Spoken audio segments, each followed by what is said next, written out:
Lorsque la reine Élisabeth est décédée en septembre 2022, son fils aîné et héritier, l'ancien prince Charles, est officiellement devenu le roi Charles III, modifiant ainsi la ligne de succession royale. Pendant des années, il était largement admis que son fils aîné, le prince William, monterait un jour sur le trône. Mais avec le récent diagnostic de cancer du roi, les spéculations sur l'avenir de la monarchie ont atteint de nouveaux sommets. Bien que le prince William soit l'héritier évident, de nombreux membres méconnus de la famille royale occupent également une place dans la hiérarchie, souvent ignorée. Où se situe la princesse Charlotte dans l'ordre de succession? Comment les enfants du prince Harry, Archie et Lilibet entrent-ils en jeu? Et la ligne de succession pourrait-elle prendre un tournant inattendu? Restez avec nous pendant que nous explorons qui pourrait un jour porter la couronne, et n'oubliez pas d'aimer cette vidéo et de vous abonner pour plus de mises à jour royales. Quelque chose d'intriguant est en train de se produire au sein de la monarchie britannique. Le roi Charles III et la reine Camilla se retrouvent une fois de plus au cœur de la controverse, cette fois pour avoir publiquement affiché leur soutien à la communauté musulmane à l'occasion du début du Ramadan. Bien que leurs actions se voulaient un geste de bienveillance, elles ont déclenché une vague de critiques de la part de voix plus conservatrices à travers le Royaume-Uni. Tout a commencé par une vidéo en apparence anodine. Dans les images, le roi Charles et la reine Camilla sont filmés en train d'emballer soigneusement des dattes, un aliment essentiel pour rompre le jeûne quotidien au coucher du soleil pendant le Ramadan. Traditionnellement, elles sont consommées en premier pour rompre le jeûne au coucher du soleil, indiquait la légende accompagnant la publication sur X, anciennement Twitter. Mais il y avait plus qu'un simple moment de communication sur les réseaux sociaux.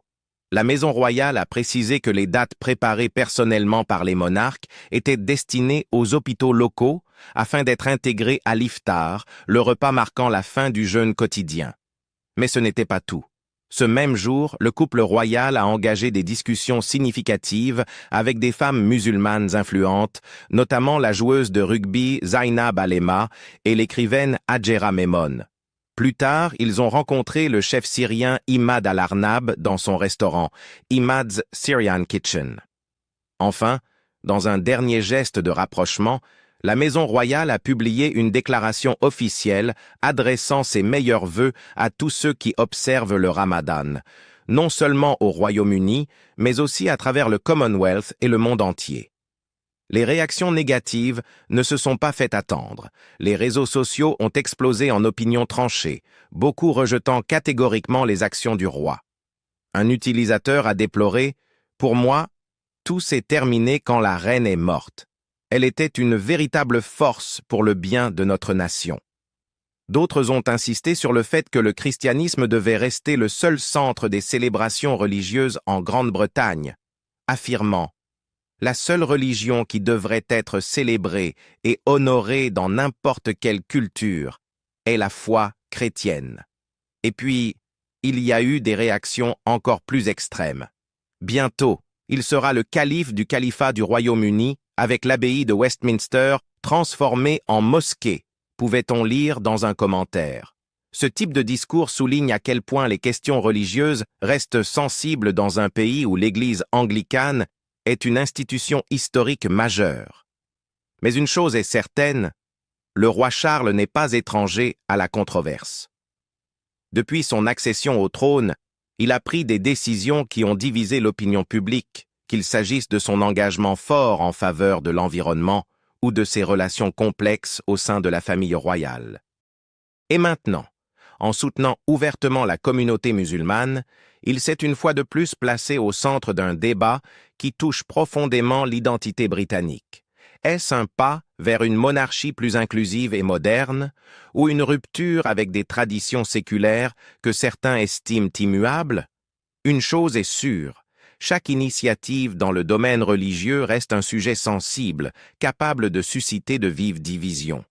La monarchie britannique a traversé les siècles, survivant aux guerres, aux scandales et aux bouleversements politiques. Pourtant, aujourd'hui, elle fait face à l'un de ses moments les plus incertains. Le roi Charles III après avoir attendu des décennies pour monter sur le trône, est désormais confronté à une grave crise de santé. Son diagnostic a laissé la nation en suspens. Sera-t-il contraint d'abdiquer plus tôt que prévu?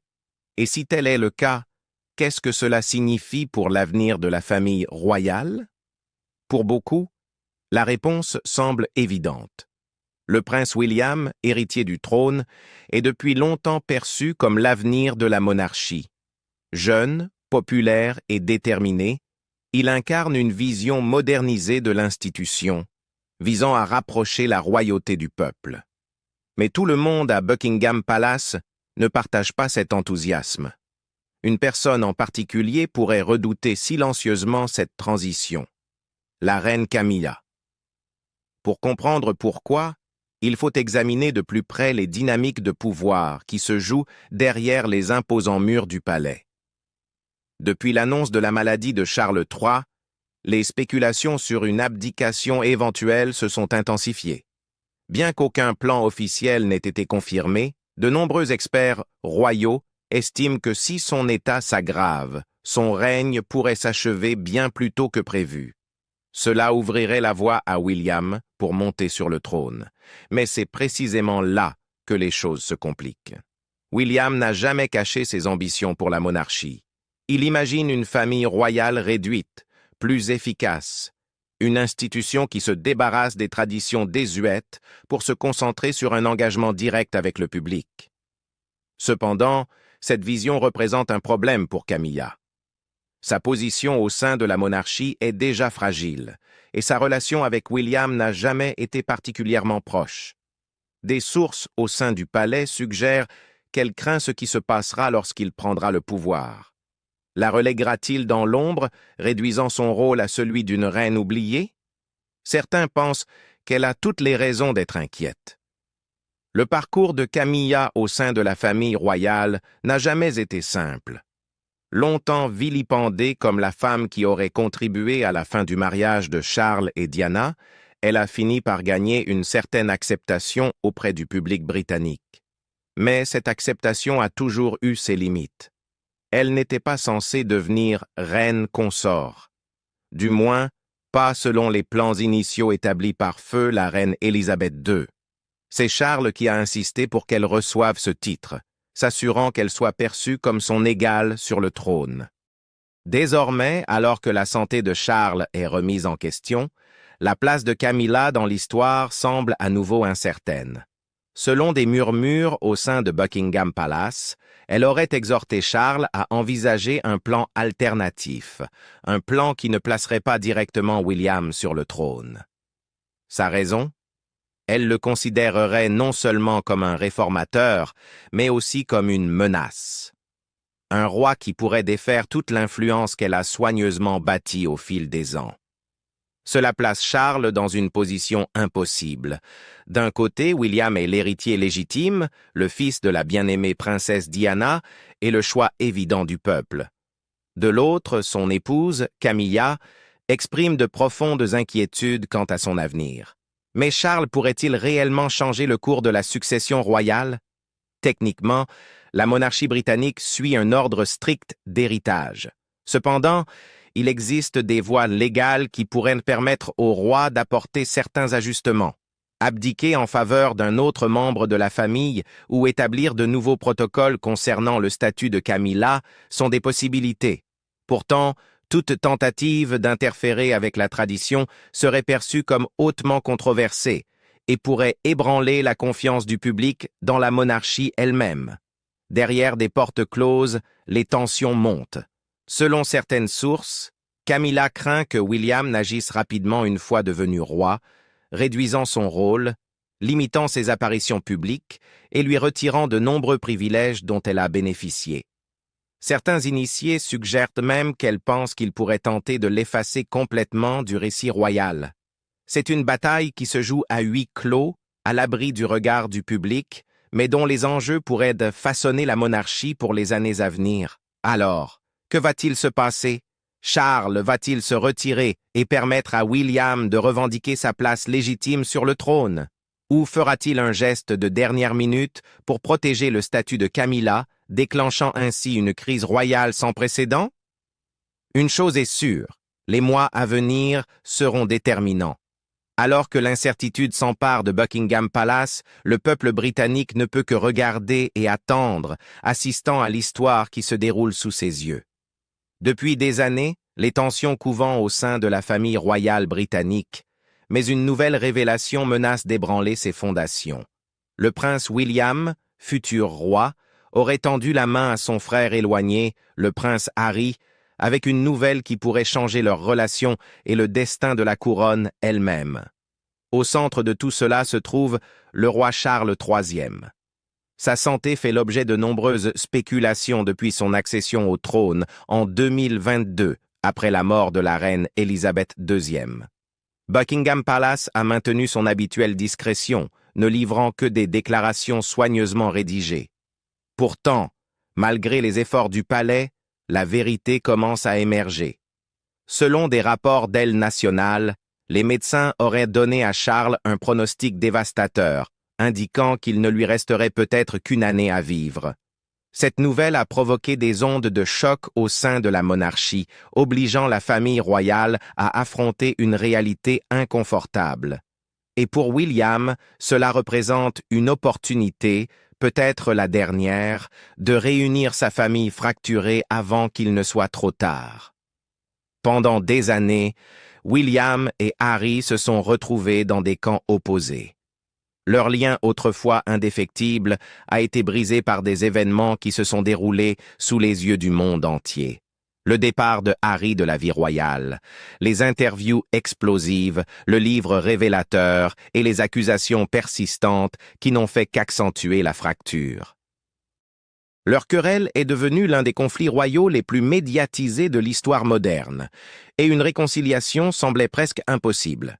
Mais à présent, alors que la vie de leur père est en jeu, William a pris une initiative inattendue.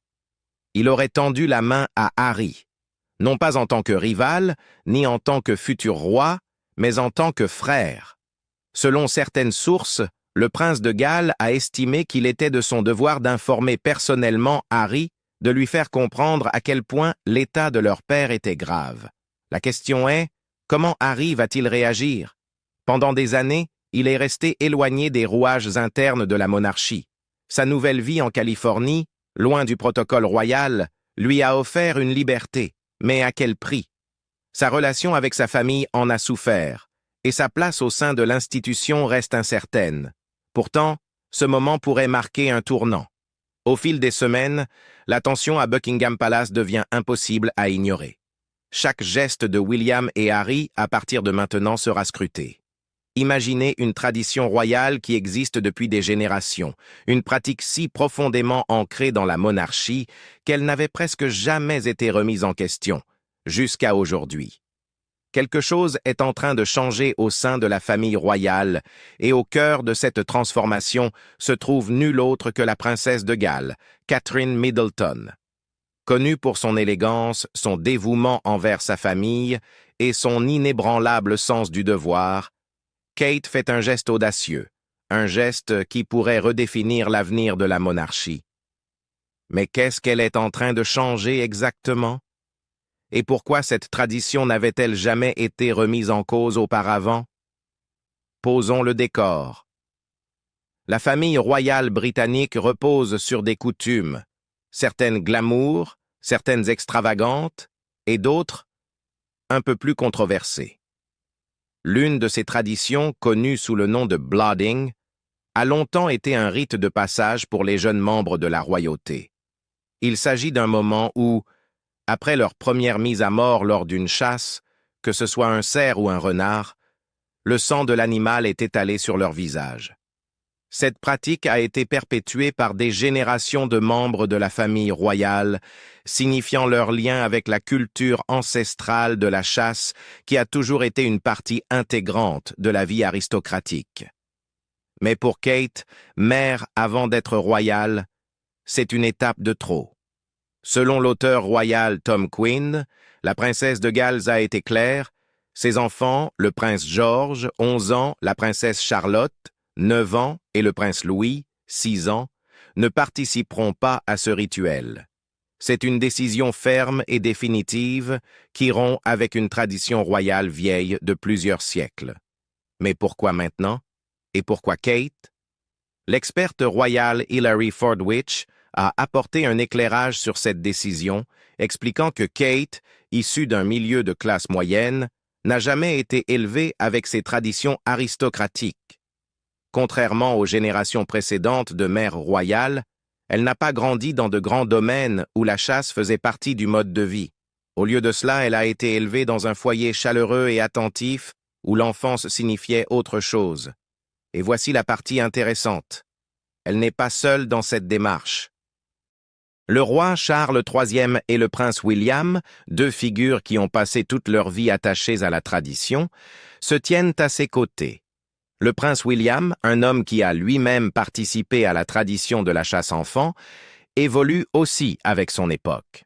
Fordwich souligne que William, perçu comme l'avenir de la monarchie, souhaite être vu comme moderne, en phase avec un monde en mutation. C'est une décision stratégique autant que personnelle. Ainsi, plutôt que d'imposer une coutume dépassée, il soutient pleinement la décision de son épouse. Leur approche de l'éducation des enfants est déjà bien différente de ce que la famille royale a connu jusqu'ici. Contrairement aux monarques passés, Kate et William ont opté pour une approche plus impliquée. Leurs enfants sont élevés dans un environnement aussi normal que possible, du moins aussi normal que peut l'être la vie d'un futur roi et de ses frères et sœurs. Leur maison ne compte ni nounou résidente ni personnel de maison au complet, comme c'était pourtant la norme pour les enfants royaux d'autrefois.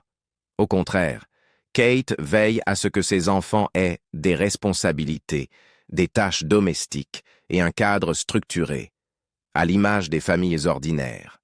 Et voici ce qui rend les choses encore plus intéressantes. La position de Kate au sein de la famille royale ne cesse de se renforcer. Le roi Charles lui-même lui a accordé une immense confiance en lui conférant récemment l'honneur de délivrer des mandats royaux, un privilège qui témoigne de son influence grandissante au sein de la monarchie. Cette décision de rompre avec la tradition ne concerne donc pas seulement l'éducation des enfants. C'est une prise de position. Kate façonne l'avenir de la famille royale britannique à sa manière. À chaque décision qu'elle prend, elle redéfinit subtilement ce que signifie être royal au XXIe siècle. Elle prouve que la tradition peut évoluer, que les anciennes coutumes peuvent être abandonnées et que la monarchie peut bel et bien avancer. Un nouveau livre choc sur la famille royale vient de paraître, et il dévoile tout ce qui se cache derrière les murs du palais. Et laissez-moi vous dire une chose, ce n'est pas le conte de fées que nous imaginions. Le livre, Yes, Ma'am, The Secret Life of Royal Servants, est écrit par Tom Quinn, et d'après les courtisans qui ont travaillé au plus près des membres de la royauté, faire partie de leur cercle intime ne se résume pas à l'étiquette et au prestige. C'est aussi répondre à leurs demandes très particulières et parfois franchement étranges. Alors, de quoi parle-t-on exactement? Accrochez-vous car certaines de ces révélations vont vous laisser bouche bée. Commençons par les plus marquantes, le roi Charles et le prince William. Nous les voyons généralement comme des figures posées, impeccables, l'incarnation même de la royauté. Mais selon Quinn, à huis clos, ce n'est pas tout à fait ça. Apparemment, tous deux sont sujets à des crises de colère si les choses ne sont pas faites à leur goût.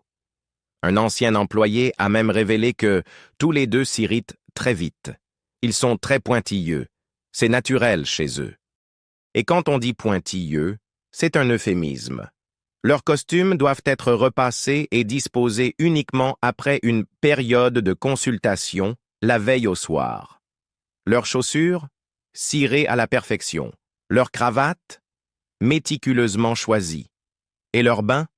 Oh oui, ils doivent être préparés à l'heure exacte chaque jour. Mais les excentricités ne s'arrêtent pas là. Parlons maintenant d'un sujet qui aurait particulièrement posé problème à Meghan Markle, la hiérarchie royale. Un ancien membre du personnel a révélé que de nombreuses règles existent uniquement pour rappeler à chacun sa place dans l'ordre royal. Et apparemment, les membres les plus hauts placés de la famille sont très sensibles à la question du statut. Selon cet initié, si l'un reçoit un stylo en or ou une nouvelle voiture, ils veulent tous la même chose.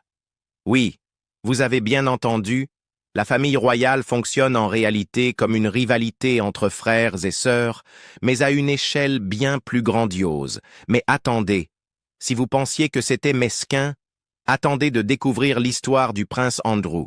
Son image publique est déjà loin d'être reluisante, mais saviez-vous qu'il a un jour fait transférer un employé simplement parce qu'il n'aimait pas un grain de beauté sur son visage? Et si cela ne suffisait pas, il aurait également réaffecté une autre personne uniquement parce qu'elle portait une cravate en nylon. Et puis, il y a le prince Edward, probablement l'un des membres les plus discrets de la famille royale, mais pas exempt de comportements étranges.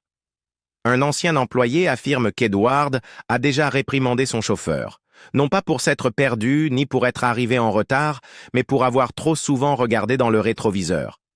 Franchement, n'est-ce pas justement l'utilité d'un rétroviseur?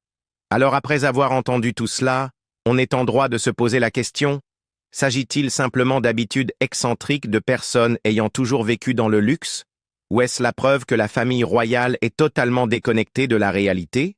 Sont-ils à ce point coupés des préoccupations du quotidien qu'ils ont fini par créer leur propre monde où les plus gros problèmes tournent autour de cravates et d'horaires de bain? Dites-moi ce que vous en pensez dans les commentaires. Est-ce surprenant ou bien l'avions-nous tous un peu vu venir? Et comme toujours, n'oubliez pas de liker et de vous